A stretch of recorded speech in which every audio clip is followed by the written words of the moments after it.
This is my Thor. Right here. Alright? What they've been doing with Thor, not it. Thor Love and Thunder is not a terrible film, but it is also not a good film. I did not like it. I felt like a lot of things did not work in this film. A lot of things that did happen, I felt like just didn't need to be there, and there's just a lot of conflicting tones in this film, aka too much humor. Plot gets a 2 from me. There was just a lot of things they could have done better or different, and I would have been fine with it. But the way they went about certain things just didn't work for me. I don't want to spoil too much, but it's like the way they went about Gore acquiring the sword was lazy to me. It was weird to me, and they explain why Jane is able to lift Mjolnir and why it's compatible with her. But the way she acquires it, again, is just kind of weird to me. And maybe it makes sense to certain people, but to me, it just didn't fly with me. And another thing about the plot, what I'll say about this is, I know Marvel doesn't have rights to all their characters yet, so certain things or certain items that originate from certain characters can't be 100% accurate. And if you know in the comics where the Necro Sword comes from, you know where I'm about to go with this. There are um things that this sword can do that look like a certain character that just isn't a certain character to replace what this sword is supposed to be capable of. And instead of it being an origin of this one particular type of character, it's something entirely different, and it kind of, I guess, again, works for some people in the movie's plot. But I feel like if you can't use a character or an item to its full accuracy, don't do it at all, because some people are sticklers. Again, you make these comic book movies for new audiences, but you have to think about the diehards as well. Certain things in the plot just didn't work with me. The plot just did not work with me. Felt like it was lazy. They could have been a lot better. Tone. Let's get right into this, because again, yeah. You know where I'm about to go with this. Tone was, there was a lot of conflict between it wanting to be serious and funny, but it overdid it in funny, and there was no serious at all. Again, in the opening, I guess, in the opening scenes, Korg is describing Thor's losses, who he's lost, what he's lost, but he does it in a humorous fashion, and it kind of takes away from the seriousness of the situation and the seriousness of the story, and you just don't care. Because there are characters from past Thor movies that have died and are close to Thor, and as you see them die again on screen, it's like Korg is saying, "Oh, and him, and him, and that guy, and that guy," in a humorous way. And it's kind of like, yo, those are Thor's childhood friends you're talking about, and you're making it seem like they're just expendable. So it's like the humor took away from a lot of serious scenes. And again, there's another scene in there where, I guess Gore is revealed to be killing gods. They go to this one aftermath scene of a god that was just killed by Gore. One of Thor's friends is there, and she's about to die. But as she's about to die, him and her are just cracking, jokes. Their characters in the movie aren't cracking jokes, but to us, it's like they're unintentionally cracking jokes because the scene is so just focused on humor. And it's like your friend is about to die, but you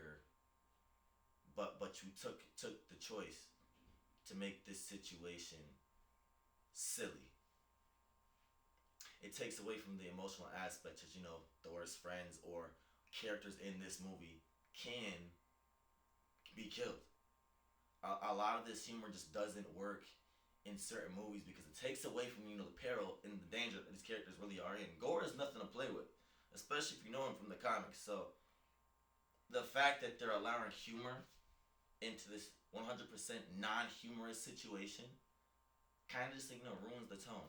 And again, there's another scene in there where Thor goes to some people for some help. Not gonna spoil who it is, but he goes to some people for some help, and again, humor, and it's like there's a guy out there killing beings like us, and you think it's an appropriate time to joke. Okay, yeah. Pace, pace, pace was on and off. I give pace a three. Again, the movie starts out. It started out fine. Gore, Thor with the Guardians of the Galaxy. Thor's lonely and depressed. Gore the God Butcher is revealed to be killing gods. Bam. Then it like rushes through a portion of the movie, slows down. They go to the Shadow Realm, fight Gore for the first time. They lose. And then it rushes through the entire movie. And so it's just kind of like the pacing, it was trying to find. I don't even feel like this movie was trying to find this pacing. I felt like we're going to rush through a certain amount of scenes, get to a part that we want you to focus on, and then rush through the entire rest of the movie because that's not important. That's what it felt like to me. And this movie could have been better or even good if they took their time with a lot of what they had at their disposal. In this storyline, both storylines, if you want to combine those and make them work, they have a lot at their disposal. And this could have worked, but it didn't. Because it didn't take its time.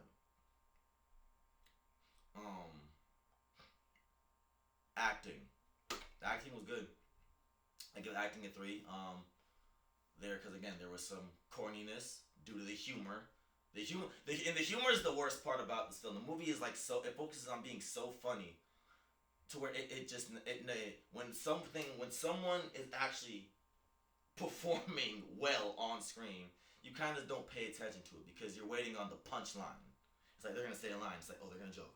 They're gonna joke. They're gonna joke. Ah, he didn't joke. It's like you're waiting for the punchline the entire time, so you're not focused on the dialogue. Even if it's good dialogue, you're waiting for the punchline, and so it's like you don't really get a chance to appreciate the good acting in the movie because you're just so you're anticipating all this humor that you know is gonna come. But when people got serious and when scenes got serious, the acting was fine. You have Chris Hemsworth. You have what's her name? The lady who plays Valkyrie. I can't remember her name right now. It'll come back to me. You have Natalie Portman. You have Christian Bale. I mean, they're all Tessa Thompson. That's her name. They're all good actors, but when you're giving them certain lines, I don't care about the serious acting because I'm just waiting for the punchline, and I found myself waiting for the punchline this entire movie. I am not trying to exaggerate. I am serious. Cinematography. Cinematography is a three. It was a hit or miss with the cinematography. It wasn't bad, but it could have been better. There were some scenes I liked the composition, I liked the color grading, I liked the way they framed everything, and then there were some scenes where I was like, no, not graded enough, not graded at all, and it was just like that's an ugly angle. Some scenes I just didn't like, and so yeah, I give it a three for that. It's like I don't really have much to think about for that bracket. It's like some scenes were good, some scenes looked meh, but the one scene I really did like was the end fight scene and the scene where they're in the Shadow Realm. You know, where everything's black and white and there's some hint of color. That was cool. That was cool. That was cool. All right, so we got a two, a one, and three threes. So let's round it up. I'm going to give Thor Love and Thunder an estimated score of three. I don't feel like it was a bad film. I did not like it. And the reason I give it a three, the reason I put it in the middle is because this. Me, I'm a DC fan, right? Die hard. I'm even biased. But Marvel heroes are still my heroes as well. I still love Marvel. I love every comic company. Dark Horse, Marvel, Image, DC, well, you name it, Valiant. I love all that stuff.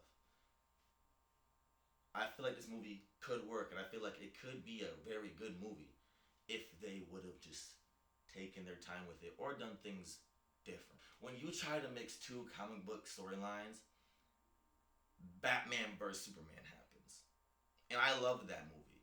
But due to how many storylines were in that movie, just everything was just a mess. It was this big, long, like beautiful mess. It was shot so beautifully, and the movie just didn't know what it wanted to be. I felt like that's what this movie was doing. I felt like Thor: Love and Thunder put two storylines together, and it just didn't know what it wanted to be, and it just didn't know how to balance certain tones. I hope you guys really are comprehending what I'm saying because I'm really tired.